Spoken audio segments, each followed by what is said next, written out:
नमस्कार दोस्तों। तो डोनाल्ड ट्रंप ने एक बहुत बड़ा स्टेटमेंट दिया था। डंकापति ने अपना डंका बजाया था और कहा था, 2 दिन पहले का स्टेटमेंट है कि गो गेट योर ओन ऑयल। उन्होंने उन सारे यूरोपियन देशों को, यूके जैसे, फ्रांस जैसे देशों को, जो स्ट्रेट ऑफ हॉर्मुज के ऊपर ठीक ठाक जिनकी डिपेंडेंस है, उन देशों को लगभग कह दिया था कि भाई मैं तुम्हारे लिए नहीं लड़ने वाला, अपना ऑयल जा करके खुद निकालो। अब उन देशों ने ट्रंप की बात को सीरियसली ले लिया है और उन देशों ने अपना रास्ता निकाल लिया है। तो यूके ने इस बात को कहा, यूके का आज ऑफिशियल स्टेटमेंट आया, यूके के पीएम का स्टेटमेंट आया कि भाई हम 35 देश जो है वो एक साथ आ चुके हैं इस पूरे मामले के ऊपर और हम स्ट्रेट ऑफ हॉर्मुज से अपना ऑयल सही में लेकर के आने वाले, यानी कि स्ट्रेट ऑफ हॉर्मुज को रीओपन करने की बातचीत यहां पर चल रही है। नाउ द क्वेश्चन इज कि क्या स्ट्रेट ऑफ हॉर्मुज को मिलिटरीली ये लोग रीओपन करना चाह रहे हैं, जो ट्रंप करना चाह रहे हैं, खर्ग आइलैंड के ऊपर कब्जा, स्ट्रेट ऑफ हॉर्मुज को खोलना, वही ये लोग करने की कोशिश कर रहे हैं, या इनका दूसरा तरीका है? अगर आप इसमें देखो तो ये दोनों ऑप्शंस को तलाशने की बात कही जा रही है यहाँ पर, और ज़्यादा इनका तरीका है कि निगोशिएशंस करके या डिप्लोमेटिकली इसको खुलवा लिया जाए। लेकिन सवाल यहाँ पर सबसे बड़ा खड़ा ये होता है कि ईरान, जिसके लिए straight of Hormuz is the best strategic point, जिसकी वजह से वो ट्रंप के ऊपर इतना प्रेशर बना पा रहा है, क्योंकि आप देखिए डोनाल्ड ट्रंप के ऊपर और चीज़ का, किसी चीज़ का इतना बड़ा प्रेशर है नहीं। ट्रंप का कोई ऑयल का डिपेंडेंस स्ट्रेट ऑफ हॉर्मुज से है नहीं, उनको कोई बहुत उससे फर्क नहीं पड़ रहा। वो तो बहुत क्लियर है, पहले ही बोल दिया कि हमें कोई लेना देना नहीं है भाई, it is not our oil, आपका ऑयल है, आप लोग उस पर डिपेंडेंट हो, हम क्यों लड़े आपके लिए। तो ट्रंप के ऊपर जो प्रेशर है वो इन्हीं देशों की वजह से बन रहा है। अगर स्ट्रेट ऑफ हॉर्मुज को दोबारा से रीओपन किया जाएगा तो क्या वो प्रेशर ट्रंप के ऊपर रह जाएगा, ये ईरान के लिए एक बड़ा क्वेश्चन होगा। तो इसको डिटेल में डिस्कस करते हैं, पर वीडियो में आगे जाने से पहले एक बड़ी अनाउंसमेंट है अनअकैडमी टीम की तरफ से कि अगर आप यूपीएससी सीएससी की प्रिपरेशन कर रहे हैं तो Unacademy is your one stop solution. और प्रीलिम्स जो है, it is right round the corner आपके लिए। Unacademy all India UPSC CSC prelims mock test यहाँ पर लेकर के आया गया है। इस मॉक टेस्ट में जो क्वेश्चन की क्वालिटी बहुत ज़बरदस्त होने वाली। सबसे खास बात इसकी क्या है कि ये मॉक टेस्ट होने वाला है 5 अप्रैल को। इसके लिए आप फ्री ऑफ कॉस्ट रजिस्टर कर सकते हो, लिंक मिल जाएगा डिस्क्रिप्शन में।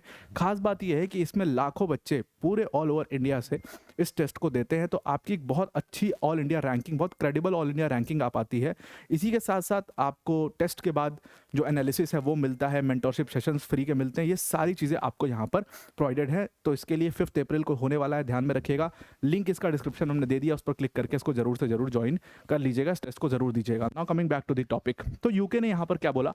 यूके ने कहा कि भाई हम अपना एक इंटरनेशनल डिप्लोमेटिक कॉन्फ्रेंस कर रहे हैं और उस कॉन्फ्रेंस में हम ये अपने ऑप्शंस तलाशेंगे कि स्ट्रेट ऑफ हॉर्मुज को कैसे खोला जाए, क्योंकि स्ट्रेट ऑफ हॉर्मुज ने अच्छा खासा हमें परेशान कर रखा है।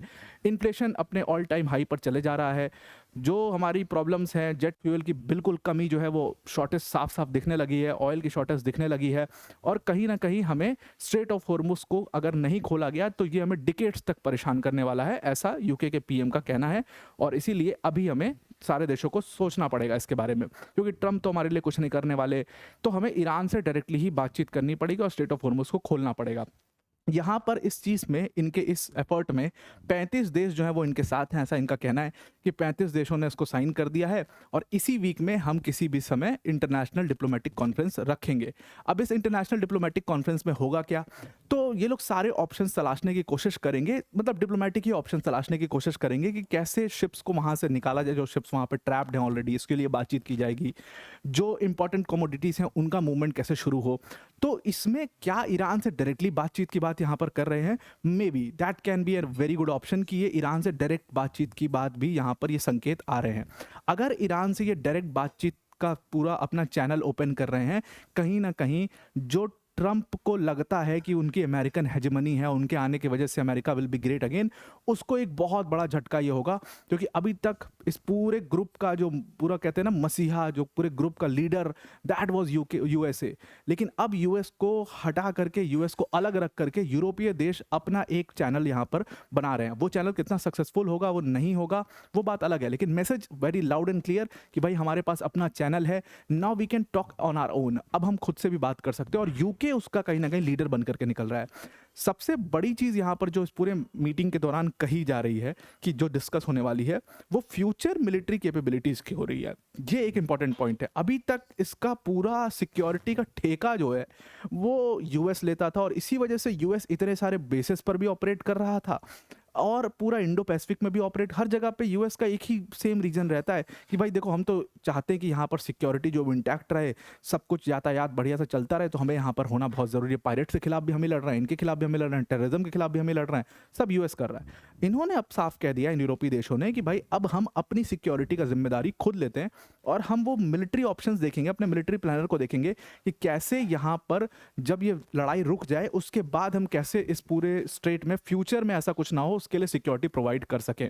तो इसमें बड़े बड़े देश आप देखिए, Britain, France, Germany, Italy, Japan, Netherlands, ये सारे देश वो देश हैं जिन्होंने इसके ऊपर साइन कर दिया। जापान को देख करके बड़ा शॉकिंग लग रहा होगा कि यार जापान ने इस पर साइन कर दिया, पर अगर आप किसी देश की राष्ट्रपति को बुला करके अपने यहाँ पर ह्यूमिलिएट करोगे 100% वो आपको इसी तरीके के जवाब देंगे। एकदम clear and loud and clear message यहाँ पर जापान की तरफ से है कि भाई तुम्हें क्या लगता है तुम ही सब कर रहे हो, ऐसा कुछ नहीं है, हम खुद से भी कर लेंगे बहुत कुछ।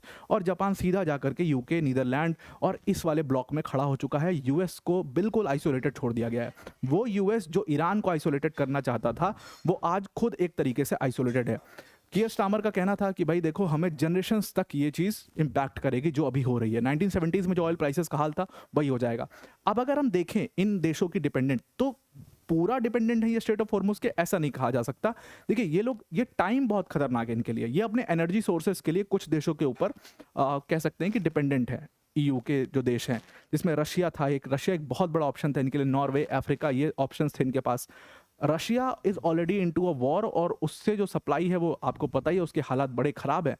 तो इसी टाइम पर गल्फ रीजन से भी इनको, गल्फ रीजन से ये दो चीज़ें के ऊपर डिपेंडेंट थे, एक क्रूड ऑयल और एक एलएनजी, ये इनके पास आती थी गल्फ से। इसी टाइम पर जब another war is going on in Russia, दूसरी तरफ गल्फ में भी आपने कचड़ा मचा दिया। तो ट्रंप के इस चीज़ की वजह से, और ट्रंप ने ऐसा क्यों किया इसका भी एक बहुत सिंपल सा लॉजिक है, वो अपना ऑयल बेचना चाहता है, एज सिंपल एज दैट। तो उसने यहाँ पर भी बवाल कर दिया। अब यहाँ का जो बवाल है वो इन देशों को बहुत निगेटिवली इम्पैक्ट करना शुरू हो चुका है। इसीलिए अब ये विवश हो चुके हैं कि स्ट्रेट ऑफ हॉर्मुज को खोलवाना ही पड़ेगा और कोई बहुत अच्छा ऑप्शन यहाँ पर दिखाई नहीं दे रहा है। अब ट्रंप के अगर स्टेटमेंट देखें तो ट्रंप ने बड़ा क्लियरली एकदम बुली करने के जो इम्पैक्ट है कि भाई आप लोगों ने हमें सपोर्ट नहीं किया जब मैं कह रहा था भाई कैसे कोई आपको ज्वाइन कर सकता है आपके मैडनेस में, तो इन देशों ने मना कर दिया था। यूके ने तो साफ मना कर दिया कि भाई हम अपने बेसिस आपको यूज़ करने नहीं देंगे। बाद में भले यूके ने ऑफर भी किया लेकिन शुरू में यूके ने मना कर दिया और उसका गुस्सा जो है वो ट्रंप निकाले। ट्रंप का 2 दिन पहले का जो स्टेटमेंट था कि भाई ऐसा है, आप लोगों ने जब हमें सपोर्ट था चाहिए था तब आपने दिया नहीं, अब आप अपना ऑयल जाओ खुद लेकर के आओ, हमें नहीं पता भाई, अपना देख लो कैसे करना है कैसे नहीं करना, वो अपना ऑयल लेकर के आ जाओ। उन्होंने साफ कहा था कि भाई यूके के पास जेट फ्यूल की कमी हो चुकी है, तो तुम्हें एक काम करना पड़ेगा, तुम्हारे पास 2 ऑप्शन है। पहला ऑप्शन तुम्हारा ये है कि भाई तुम ये कर सकते हो कि आप अपना जो यूएस से हमारा ऑयल खरीद लो, यूएस से आकर के ऑयल खरीद लो, मतलब अपना ऑयल बेचने की बात सीधी तौर पर। दूसरा काम तुम ये कर सकते हो कि आप कुछ करेज जुटाइए और जाइए स्ट्रेट ऑफ हॉर्मुज में और उसको खुलवा लीजिए। इन्होंने कहा ठीक है भाई, तुझसे तो ऑयल नहीं खरीद रहे, ऑब्वियसली बहुत महंगा पड़ेगा, लेकिन हम दूसरा ऑप्शन देख लेते हैं, हम खुद अपना चैनल बनाते हैं और ईरान से बातचीत करके लेकर के आते हैं। और वो साफ साफ इन्होंने इनको ट्रंप के मतलब फेस पर, ऑन द फेस ही एक बहुत बड़ा चाटा है कि एक नया ब्लॉक तुमने खड़ा कर दिया। Trump miserably failed in West Asia, Trump miserably failed in Asia, Trump is now even Fehling in Europe. और यूरोपीय देश एक अलग तरीके से खड़े हो चुके हैं और उन्होंने बिल्कुल यूएस को यहाँ पर आइसोलेट कर दिया है। तो डोनाल्ड ट्रंप ने देखिए शुरुआत में ब्रिटेन को बोला था कि आप हमें ज्वाइन करिए इस पूरे वॉरफेयर में। उस समय पर इन्होंने ब्रिटेन और फ्रांस को बड़ा मॉक भी किया था उसके बाद, जब इन दोनों देशों ने मना कर दिया था तो ब्रिटेन और फ्रांस को खुलेआम मॉक किया कि तुम लोग के पास करेज नहीं है, तुम अपने लिए लड़ाई नहीं लड़ते, तुम लोग को अपने लिए स्टैंड लेने नहीं आता, एंड तुम्हारे लिए जब तुम लोग अपने लिए लड़ोगे तो तुम्हें कोई मदद नहीं करेगा। इस तरीके से अगर आप इन वर्ल्ड लीडर्स को बुली करेंगे तो जाहिर सी बात है उनके मन में भी ये चीज़ बैठेगी। तो ये एक बहुत बड़ा, इसी चीज़ का ये एक बहुत बड़ा इम्पैक्ट देखा जा रहा है कि इसीलिए इन सारे लीडर्स ने अपना एक ग्रुप बना लिया है, ग्रुप टाइप का बना लिया है कि हम अपने डिप्लोमेटिक तरीके से अपनी चीज़ें करा लेंगे, भाई ट्रंप की ज़रूरत नहीं है। शुरू में ब्रिटेन ने भी उसमें 2 तरीके का गेम खेलने की कोशिश करी। शुरू में इनको मना कर दिया, उनको लगा एवरीथिंग विल गो रॉन्ग, बात सही भी थी, उनका इंटेलिजेंस सही भी था कि that everything is going to be wrong in Iran. वही हुआ। अभी बाद में जब देखा कि भाई इन्होंने खामनेई को मार दिया, 40 और ऑफिशियल्स को मार दिए, तो अब जीत जाएंगे, तो फिर यूके ने आकर के ऑफर कर दिया कि भाई ऐसा है, मैं आपके साथ जुड़ना चाह रहा हूँ, अपने सिटीजन्स को बचाना चाह रहा हूँ, ये सब। बाद में ट्रंप उसके लिए तैयार नहीं हुए। तो कहीं ना कहीं बहुत पब्लिकली ये चीज़ अब सामने आ चुकी है कि everything is not right between European Nations and USA everything is wrong, बल्कि बहुत क्लियरली पब्लिकली ट्रंप बोल भी देते हैं उसको सामने, और साफ दिख भी रहा है कि ट्रंप के स्टेटमेंट के जस्ट बाद कियर स्टामर का स्टेटमेंट आना कि भाई हम 35 देशों ने तय किया कि हम अपनी बातचीत करेंगे, अपने डिप्लोमेटिक तरीके से इसको सुलझाने की कोशिश करेंगे। This is enough an message for Trump कि भाई अब अपनी दादागिरी खत्म कर दो, वरना तुम एकदम बिल्कुल पूरी तरीके से यूएसए को ग्रेट बनाने के चक्कर में, ग्रेट तो क्या ही बनाओगे, उसको आइसोलेट करके छोड़ दोगे, और उसका इम्पैक्ट दिखना शुरू हो चुका है। तो आई होप आपको पूरा आर्टिकल समझ में आ गया होगा। आज के लिए इतना ही। Thank you and have a nice day.